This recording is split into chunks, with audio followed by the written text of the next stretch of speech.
Екінші жаттығуды шығарайық. Номер бірінші есеп. Температурасы 7 градус. Массасы 4,4 килограмм. Яғни 4400 килограмм. Суды 100 градусқа дейін қыздырып, осы судың массасына демек 10%, яғни 0,1 М1 дейік. 10%-ын ғана буға айналдыру үшін мұнайдың массасын табуымыз керек. Ол үшін мұнайдың меншікті жану жылуын біз кестеден қарап аламыз. Осы жерде кестеде бар меншікті жану жылуы кейбір заттардың. Енді осының ішінде біз мұнайдікі міне 44 көбейту 10-6 дәрежесі деп аламыз. 44 көбейтілген 10-6 дәрежесі джоуль бөлінген килограмм. Осы мұнайдың массасын табамыз. Енді мұнай жанғанда бөлінетін жылу ол мұнай, мұнай. Ал енді осы жылуды біз не істейміз? Суды қайнатып буландыруға жұмсаймыз. С1 бірінші не істейміз? Қайнауға дейін жеткіземіз. Т2 минус Т1 плюс, енді оның 10%-кіні буландырамыз ғой. М1, яғни 0,1 деп алайық. 10%-кін ғана буландырамыз.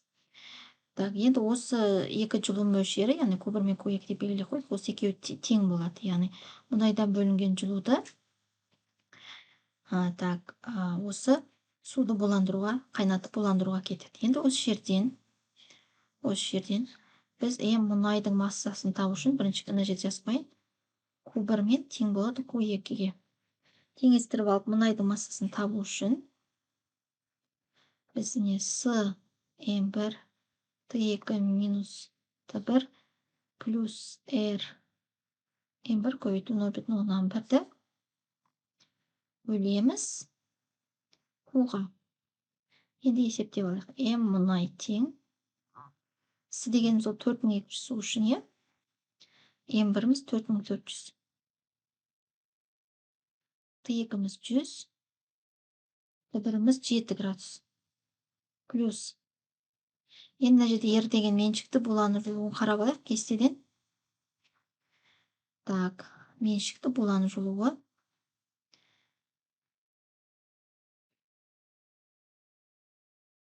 Бізде судікі 2,3 көбейту 10-6 дәрежесі джоуль бөлінген килограммға тең екен.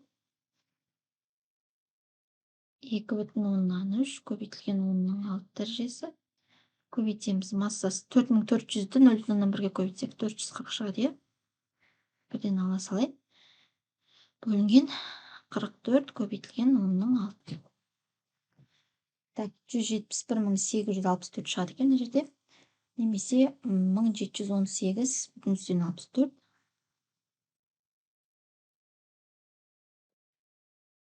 көбейту 10-6 дәрежесі плюс 2,3-ті 440-қа көбейту. 1012 көбейту 10-6 дәрежесі бөлінген 44 көбейтілген 10-6 дәрежесі. Енді 10-6 дәрежелерін қысқартып жүруге болады. Жақшының сыртына шығарып. Енді 1012-ке 1718-ді қосам. 2730 бөлемін 44-ке. Сонда менде 62 килограмм шықты.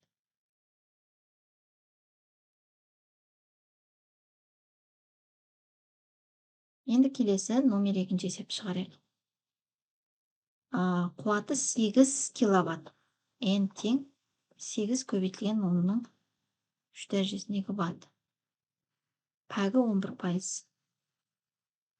Санға айландырылайық сразу 0,11. Мотоцикл 1 сағатта 3600 секунд бар, неше литр бензин жағады? Көлемін табамыз. Енді бензиннің тығыздығын кітаптың артындағы кестеден қарасақ, ол 710 кг бөлінген литр кубке тең.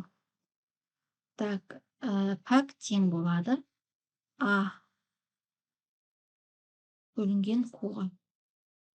Енді осы жерден А дегеніміз N көбейтілген Т-ға тең. Ал Q дегеніміз U көбейтілген M-ға тең. Ал енді M-нің өзі бізде ρ көбейтілген V-ға тең. Сонда M-нің орнына ρ көбейтілген ғана қоямыз. Сонда пәк тең болады N көбейтілген Т, Q көбейтілген ρ көбейтілген V. Енді осы жерден V-ны табу үшін N-ді Т-ға көбейтіп, Q, ρ, Т-ға бөліп жібереміз. Так, орнына қойып жіберейік. N дегеніміз 8 көбейтілген 13 дәрежесі, көбейту 1 сағат 3,6 көбейту 10-ның 3 дәрежесі, бөлінген. Так, енді бізге бензиннің меншікті жану жылуы қажет. Ол үшін кестеден қараймыз. 46, міне, кейбір заттардың меншікті жану жылуы деп тұр. Осы жерде 46 көбейту 10-ның 6 дәрежесін аламыз. 46 көбейтілген 10-ның 6 дәрежесі. Тығыздығымыз 710, пәгіміз 0,111. Так, енді оның 6 дәрежесін алып қысқартып жүреміз. Сонда 3,6-ны 8-ге көбейтейік. 28,8 шығады екен. Енді 46-ны 710-ға көбейтейік. Көбейтеміз 0,111-ге. Сонда менде 3592 шығады.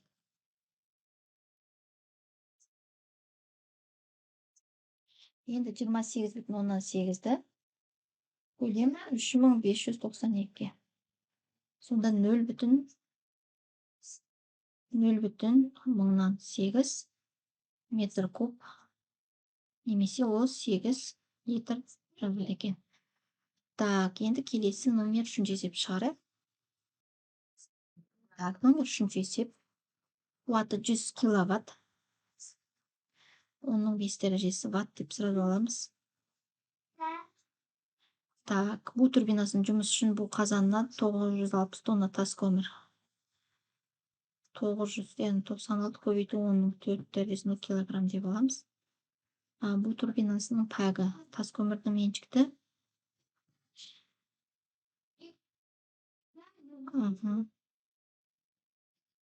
Меншікті жану жылуын. Так, кестеден қараймыз, е? Так, енді бізде мына жерде тас көмір жағылады екен. Тас көмірдің меншікті жану жылуы міне 30 көбейтілген 10-ның 6 дәрежесі деп беріліп тұр екен. Соны аламыз. 30 көбейтілген 10-ның 6 дәрежесі жол бөлінген килограмм. Так. Енді бізде мына жерде уақыт берілмей қалған. Уақыт дегеніміз, уақыт бұл жерде 1000 тәулік болып беріледі. 1000 күн. 10 тәулік. Енді бір тәулікте 24 сағат бар. Немесе 86400 секунд бар. 86400 көбейтілген 10-ның 3 дәрежесі секунд. Немесе 864 көбейтілген 10-ның 5 дәрежесі секунд деп аламыз да. Пәгін табымыз. Онда 1000 күнде 960 тонна килограмм тас көмір жағады екен. Онда пәк тең А бөлінген Q. Ары қарай Аның өзі бізге N көбейтілген Т-ға тең, ал Q-дің өзі Q көбейтілген M-ға тең. Онда пәк тең. Так, N дегеніміз бізде қуаты беріліп тұр, 100 киловатт. Яғни оның 5 дәрежесі ватт. Көбейту уақытымыз 864 көбейтілген 10-ның 5 дәрежесі. Бөлінген меншікті жану жылуы 30 көбейтілген 10-ның 6 дәрежесі.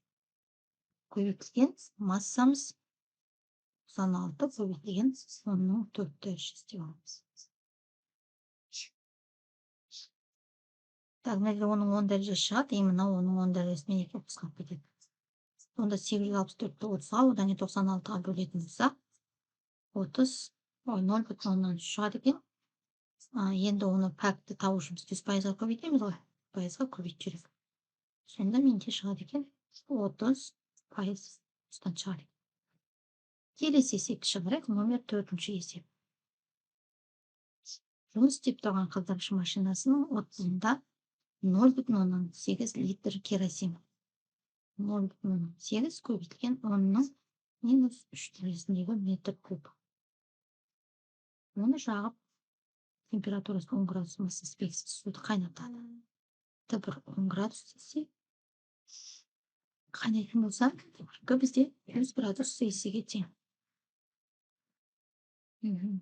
Судың көлемін анықтаңыз. Мына жерде көлем өзі беріліп тұр, бірақ мына жерде судың көлемін анықтаңыз дейді. Мүмкін бұл жерде судың массасын анықтайтын шығармыз. Жоқ, судың массасы, судың көлемі, судың көлемі. Мына бізде беріліп тұрғанда керосиннің көлемі, керосин. Пагын алып 40%. Тең 0,4-ге. Бұл судың көлемін табуымыз қажет. Енді это тең Q пайдалы бөлінген Q толық. Ал енді Q пайдалы дегеніміз суды қайнатамыз ғой. С М Т2 минус Т1. Арғайық шамдап жағақ. С М дегенімізде су бүткін аламыз. В 2 минус Т1. Енді толық тұрайық. Q толық тең С М керосин. Арағайық шамдап жазайық. О көбейтілген Р керосин, көбейтілген В керосин.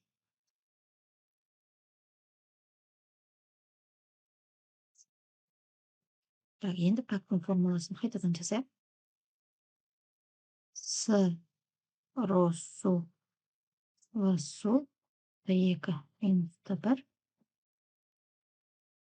бөлінген О Р керосин В керосин. Енді судың көлемін табу үшін еттаны көбейтеміз Q-ға, көбейтеміз Р керосинге, В керосинге бөлеміз Р су жылу сыйымдылығы Т2 минус Т1. Енді біз кестеден қарап аламыз. Бізде керосиннің тығыздығы неге тең? Судың тығыздығын білеміз, мыңға тең екен. Керосин тығыздығын қарап. Керосиндікі 0,8 оның 3/3 немесе 800 деп аламыз, енді орнына қойып жіберейік. Еттан 0,4-ге тең көбейтеміз. Керосиннің меншікті разы болу керек бізге. Онда кестеден қарағанбыз. Керосиннің меншікті разы болу 46 16 дәрежесі. 46 16 дәрежесі. 16 дәрежесі. Көбейту керосиннің тығыздығы 800. Көбейту керосиннің көлемі 0,8 көбейтілген 10-ның минус 3 дәрежесі. Бөлінген судың жылу сыйымдылығы 4200.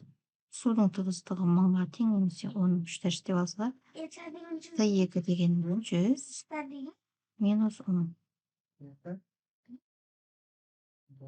Енді жоғары жағын есептеуді. 10-ның минус 3 дәрежесі қалды, 10-ның 3 дәрежесі қалды. Енді 0,4-ті көбейтеміз 46-ға, көбейтеміз 800-ге, көбейтеміз 0,8. 11,776.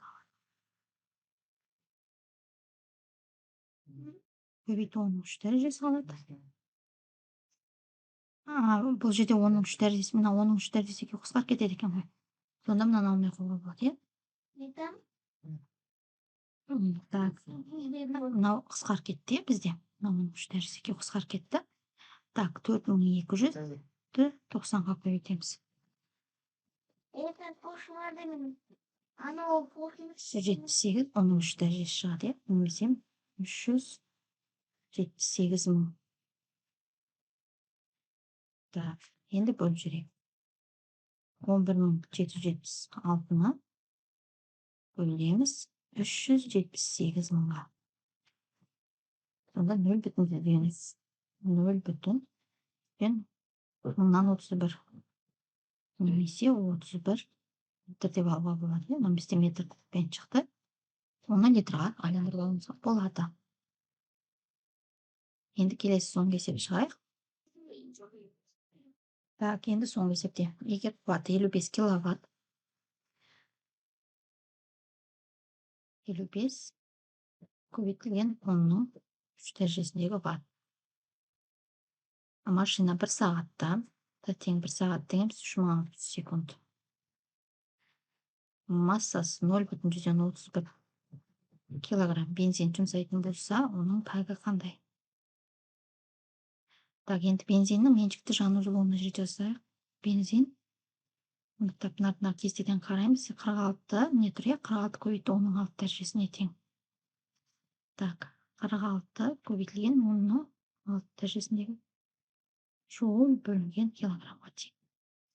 Так, А бөлінген Q. Аның өзі жұмыстың өзі N көбейтілген Т-ға тең, аны Q көбейтілген N-ға тең. Енді орнына қойып шығарайық. 55 10-ның 3 дәрежесін көбейтсем, 3600 дегеніміз 3,6 көбейтілген 10-ның 3 дәрежесі. Бөлем Q дегеніміз 46 көбейтілген 10-ның 6 дәрежесі. Так, массасы 0,31. Енді 10-ның 3 дәрежесін 10-ның 6 дәрежесімен қысқартып жүрем. Так, енді 55-ті көбейтем 3,6-ға 198 шығады, оны бөлем 46-ға 4,3 шығады, оны бөлем 0,31-ге.